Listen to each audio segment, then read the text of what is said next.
Hey guys, Dan here from DansTube.TV, and today we're testing out the Polaroid Cube Plus since the recent software updates.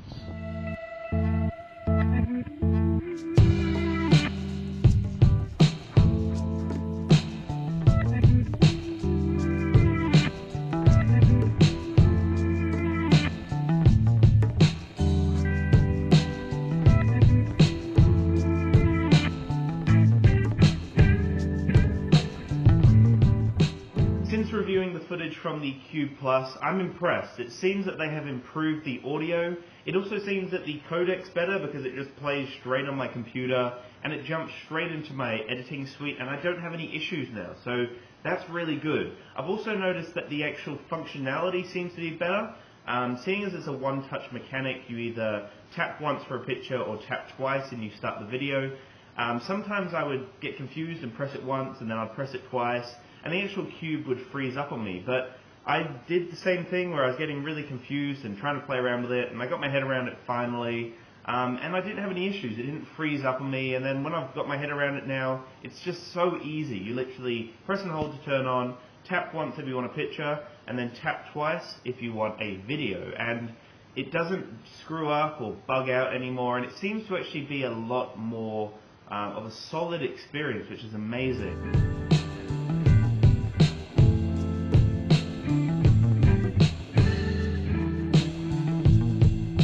Check this, but it still works. It's still literally really strong. So I noticed the other day when I was reviewing the footage, I got a lot of wind in the actual footage that I was using. So I will still use that footage, it will still be in this video, but that's kind of a test just to show how bad the Cube Plus is when you're filming outside.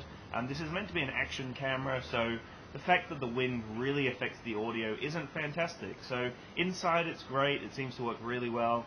Out here it's not too windy today, so this could be a really good test to show that you still can film outside. You just need to make sure that there's no wind. But yeah, I've been really happy that they've fixed the Cube up, and it's just such a cool little camera. Let's see how we go when I'm walking around, talking to the camera, like I guess I'm vlogging. I just love the design of this thing. It's tiny, the video quality is really quite decent for such a small little camera. It does compete with the GoPro. It's got a really nice video to it. Unfortunately though, the GoPro is a lot sharper, and when you play around with the GoPro footage in post-production, you're going to get a lot nicer image, and also the audio of most GoPros is probably a little better than the Cube. No, it's a lot better than the Cube Plus. But since the fix to the Cube Plus is doing alright. The audio is not too bad now. And I think this is a metal pole, so another prime example of how cool this little thing is. I can just chuck it down, and Bob's your uncle. It's also really easy to just mount to a car. You can literally just pop it on top of a car, and it works really well. It does an amazing job just sitting on top of the car while you're driving. You can get some interesting shots there. So you just need to make sure that you have some sort of metal surface, and boom, you can mount this thing to pretty much anything. And seeing as the form factor is just a square, you just need a flat surface, and you're ready. You're ready to go.